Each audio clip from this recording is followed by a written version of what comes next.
Hello guys, welcome back to my YouTube channel. Thank you for tuning in. Please do not forget to subscribe, like and share my video. So today my videos, right? Not just this video but many other videos. Go back and watch the videos that I've done previously. So today I want to talk about my shipping experience, like when I'm relocating from here to South Africa. How did I ship my stuff? So it's not a nice experience. And I'm kind of like going through it right now, but before I start talking about my current shipping experience, like shipping, relocating, taking my stuff back home, yeah, that's what I want to talk about. So I'm gonna start off with China. I felt like China is easier to ship than Korea. It's easier to find the shipping companies that can actually take your stuff back to South Africa in a very, not very cheap, but in a very cost effective way. Because when I got stuck in South Africa during the lockdown, I couldn't go back to China to complete my contract, which means my staff was stuck in my room. I couldn't even afford to pay rent. I think at that time I only paid rent for a month, and I told my landlord that, you know what, I cannot pay. Can she just keep my stuff? In the meantime, then I'll pay when I come back. So because I thought I was gonna go back to China, but the months went by. So there was a time where she actually felt like it's been too long. I think it was after 6 months or so. It was after a while. And at that time, I didn't have any money to ship my stuff back to South Africa. So I was very frustrated. I was worried about my stuff because I literally left everything, my shoes, my clothes, my wigs, my jackets, like everything. Because I was just going home to visit and come back. That was the plan. I didn't know I was gonna be stuck in South Africa. So what had happened was that my school didn't pay me for that month because I was supposed to come back and get paid, but I was not paid. I kept on calling them to pay me. It was such a bad situation. It was such a bad experience. So yeah, they eventually paid me after a long time, after contacting them, asking them for my money. And they paid me, and they didn't pay me in full. They were supposed to pay me for the holidays that I actually went home, because it was for a month, right? So with the Chinese New Year, you'd work maybe for 3 weeks. Maybe on the fourth week they will say it's Lunar New Year, so people start traveling. And maybe the second week of February, and yeah, it will be two weeks basically. So I didn't get paid this full salary. I was very frustrated because I was kind of like relying on this money to ship my stuff back to South Africa. So I've been communicating with people in China, and yeah, I asked someone to just do it for me, to go in my room. I showed them where my key is because I was not using the password at that time. I told them this is where I put the key. Go to my room and open and start packing. So I had found a company that actually moves the stuff from China to South Africa, but it was through sea. So I think when you want to ship stuff, like a lot of things, like right now, it's better to find a company that can ship through sea, because I've seen flames with flights. I knew like air shipping is very expensive. I was quite aware of it, but I didn't know it was gonna be this expensive. So then I used a company in Korea. It's called 7Seas. So I had a very good experience with them. I actually used them twice. So they shipped everything. They shipped about 6 boxes, and if I tell you, it was less than 10,000. I shipped 6 boxes, and they are big boxes. They are not like your post office or your Korea Post boxes. They are quite big, maybe double the size of that. So I managed to ship everything that I wanted, even like the little things that don't matter. They managed to come to South Africa. So it only took 6 weeks for them to arrive to South Africa, and they go to your house and collect the stuff. So the person that I told to pack my stuff, yeah, the person actually did pack everything.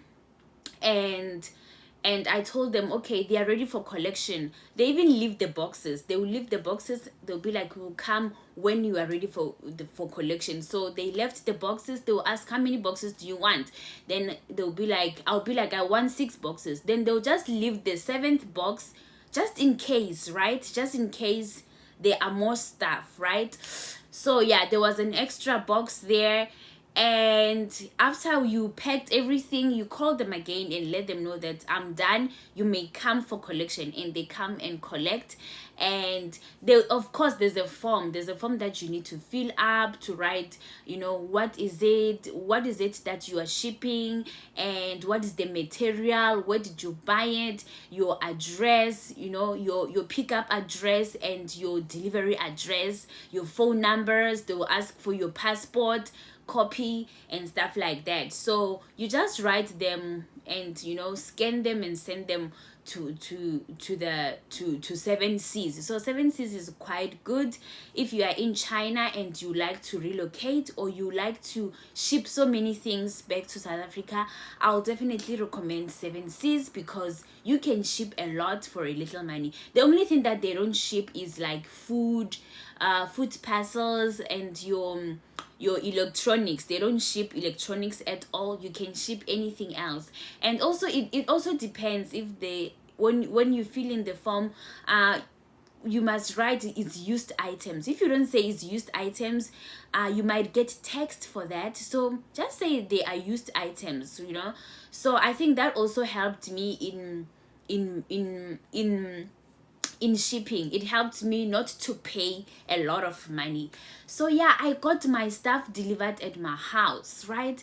That was so cool. So I had so many clothes. Some of them I even forgot about them, because in China it's so easy to buy clothes. They are very cheap. It's so easy to buy shoes. It's so easy to buy a bag. So I had so many clothes. I was like, what am I gonna do with these clothes? I mean, I had so many that I can even open a clothing store. So I started selling them. I started advertising them on Facebook, on Instagram, because that time I was not working. I needed to raise money to come to Korea. When you come to Korea, you have to do your medicals. It's money. You have to do this and that. You have to do a lot. So I started selling my clothes. Some of them I haven't worn them. I've worn them once. They were still in good condition and the quality was good. So I made some sales there just to cover there and there. It was not a lot of money, but I did make sales. And some of them I was just selling them because of desperation. I just wanted them to be gone so I can have the money to do the stuff that I wanted to. So yeah, so it was actually a good business at that time for me to do, because I was not working, I was not doing anything. So I sold quite a number of clothes, and I still had a lot of clothes left. So yeah, the only challenge that I had with selling my clothes is the size, because I wear medium and I was even smaller that time when I was in China. I gained a bit of weight now. So people will be like, you don't have this size. So people who do actually want to buy the stuff would be people who are bigger than me. So yeah, that was another challenge that I had while selling, but I enjoyed everything. I tried to do pop-up sales as well. So that's where people will just take my numbers and be like, okay, we'll call you, we'll come to your house. So yeah, it was something that really kept me busy through the stress of not working. So yeah, that is my shipping experience from China to Korea. Should I move back to China, I'll definitely ship through 7 Seas. And I think also if I want to do business, I want to ship stuff home for business, I'll definitely use 7 Seas. It takes a long time. It's not like an airplane. So but they your stuff gets delivered and they were in good condition, right?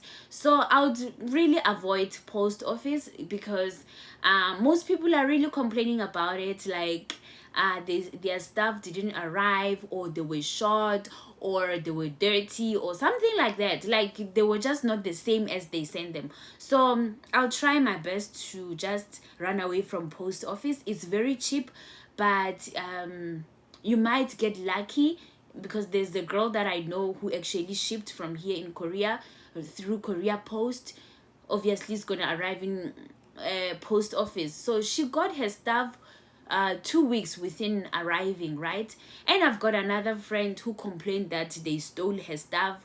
She had to call them so they can give her this. She had to call them to get her parcels, and when she received the box, the stuff was short. So it's a risk to ship via post office. You can try it. Some people are lucky, and most of the people are just not lucky. It's either your stuff gets stolen, or they take forever to ship, or you just don't receive your box, or it takes like a year for you to get the stuff. So yeah, this is my 2 cents about shipping stuff home from China with different courier services. And then here in China, here in Korea, I'm in Korea. I'm in Korea now. So people who are buying stuff from Shein and stuff like that, you should start thinking about how are you gonna move all these clothes to South Africa. So it's gonna be so hard, because all these clothes are the clothes that you love, and some of them you just want to give them to your cousins, your nieces and nephews, but because of they're just too many, what are you gonna do with them? So for me, my challenge was my winter jackets, because when I shipped my first box to South Africa, I used a courier service. It's called Sky Parcel. So it's an air service, right? It's they ship through air. Is not, because I tried to find I really tried to find a courier service that I can a courier service that I can ship by sea, but I couldn't find it. So but I needed to ship these jackets because they are so heavy, and when I leave I still have a lot of things to pack with me or to take with me, right? So I decided, you know what, all my winter stuff, I'm just gonna ship them through air. It was the same box, the 7 Seas box that I used, because there are some stuff that I bought from China to Korea and I used 7 Seas. They took 2 weeks, but if I'm shipping from China to Korea, it's via air. There's no need to do a sea shipping, so it was a bit expensive. So anyway, so I still had one of those box. Actually, it was just only one box. So I used it to pack my my winter jacket, anything winter. I just packed it in there, and then I called Sky Parcel. I got this contact from South Africans in Korea group. So I was really looking for a shipping company, because I'm like, I have so many clothes, and my jackets for winter are still in good condition. I'd rather give them to someone back home. If I'm not gonna wear them, it's better to give to others back home, right? So well, I did contact Sky Parcel. It's a company based in South Africa. So they did help me. They gave me a form to fill, just like 7 Seas. Put in my details, how much they also ask, like, how much are the products worth, like, approximately. Fine. So they did. FedEx came to my door to fetch the box, and I'm just thinking, why didn't I use FedEx just to ship? Because if it's them who are fetching the box from my house, why is Sky Parcel somehow involved? Maybe sometimes it's better to just use FedEx, TNT. Okay, DHL is very expensive. I think if you are shipping through DHL, it must be something that is very urgent, and yeah, it's not too heavy. It must be something very, very important. So I would avoid shipping through DHL by all means, but it is very reliable. You will get your stuff and you get them faster. I think I used DHL when I shipped my documents here, just to ship documents. It was about 650, and I think now the cost has gone up. It's not the same, because that was in 2020. Right now we are in 2023, and we have inflation and stuff like that. So it won't be, these were just documents, right? You can imagine the kgs of the documents, right? So it was so expensive. So I would stay away from DHL unless if it's something very urgent, like medicine or documents, something very urgent. But I'll never use DHL. Their service is good, it's really good. They get your stuff safe and sound. So yeah, so with Sky Parcel, they didn't tell me how much they charge. Like, I feel like they should have just told me, like, gave me like a quotation for different kgs, right? So for me, I was like, we will see, we will cross the bridge when we get there. I think this is the mistake that I actually made as well. So yeah, they picked up the box, they shipped it to South Africa. I think it took less than 2 weeks. It was already in custom.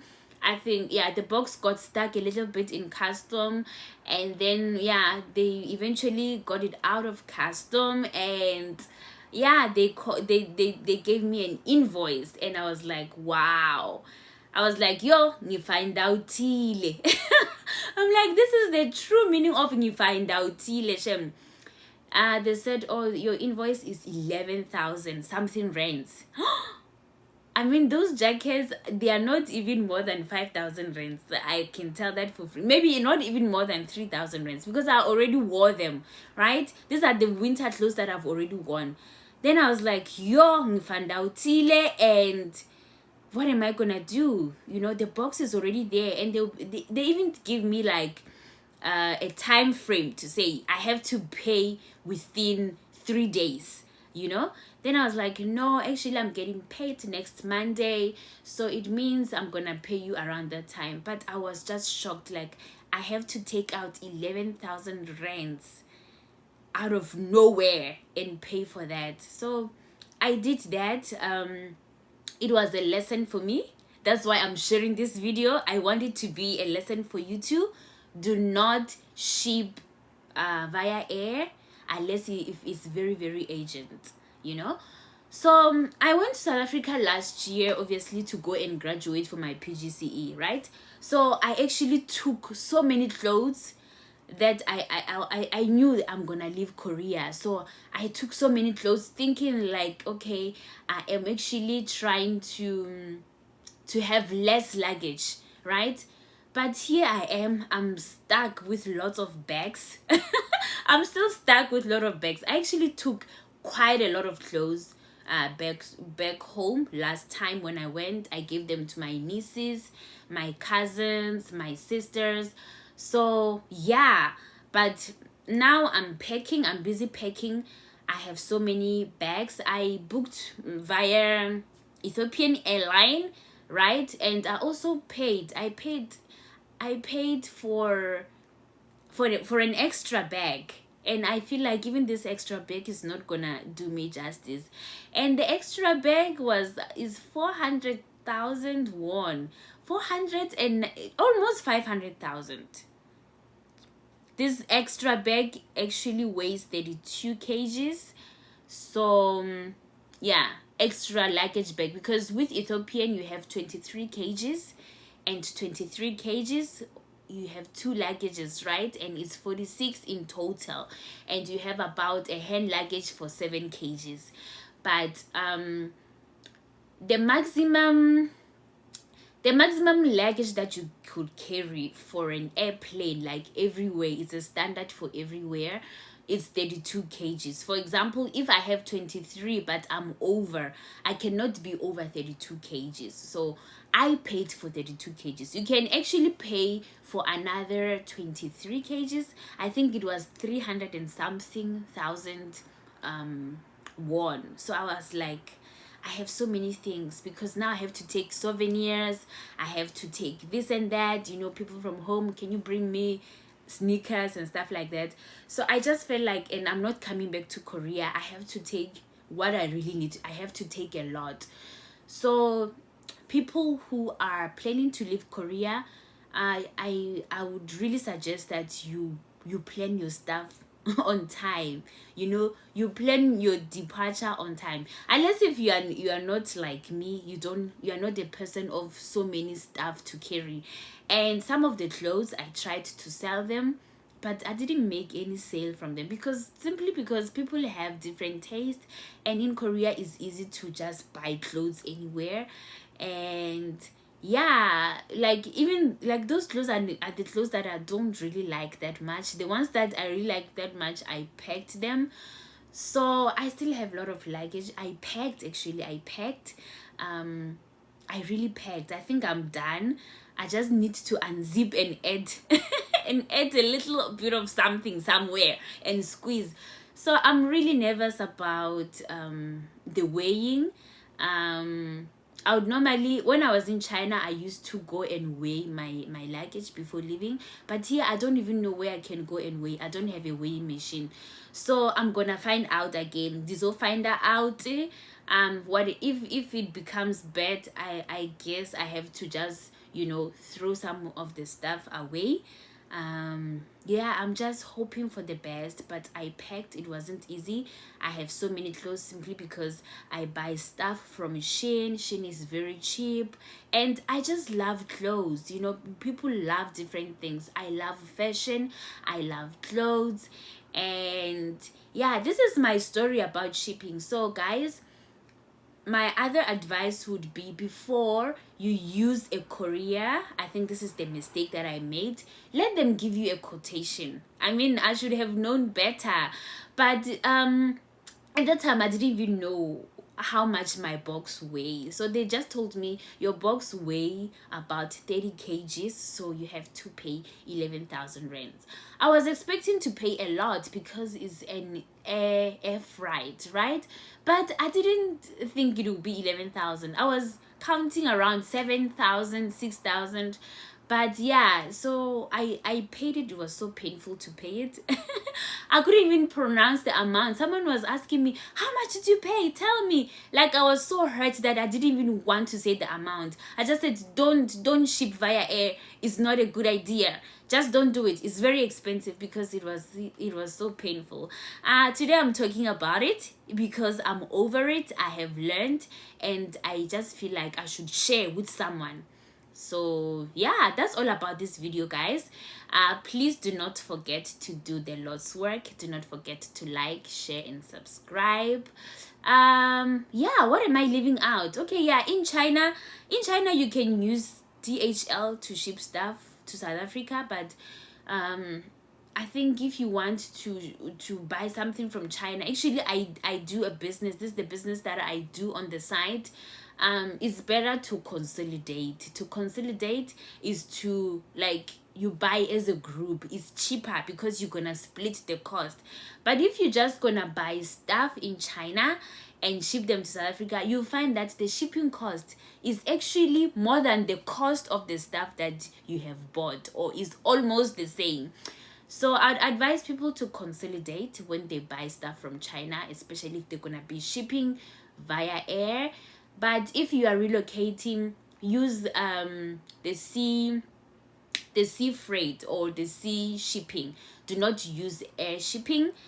That is my advice. In Korea, I looked for it. I did look for the sea shipping. I asked everywhere. Actually, I asked everywhere, and I was just not getting that company that can actually ship stuff to South Africa via sea, right? And there was also Shipla, and I told them that I'm relocating. They were wanting many things, right? They do the same job as Sky Parcel, but they were wanting me many things. I'm just moving clothes, like, I'm not moving a house. I think that's why I didn't use them, because I'm busy and I just don't have time to do all of that. Like, they wanted a lot from me just to ship clothes. So Sky Parcel, I just told them what I'm shipping. They gave me the documents. I filled the documents. I sent it back to them. They arranged a collection date. We agreed on the time. I left my box at the door. They said they're gonna come. FedEx will come at 9 a.m. Around 10, when I opened the door, the box was gone. So their service is good, but I just feel like generally shipping via air is just too expensive. Yes. Okay, this is about this video. Oh my god, it was so long. So please, guys, do not forget to do the Lord's work. Don't forget to like, share, and subscribe, and comment. Ask me questions as well. Let me know what topics that you would like me to talk about. And yeah, that's it from me. Bye.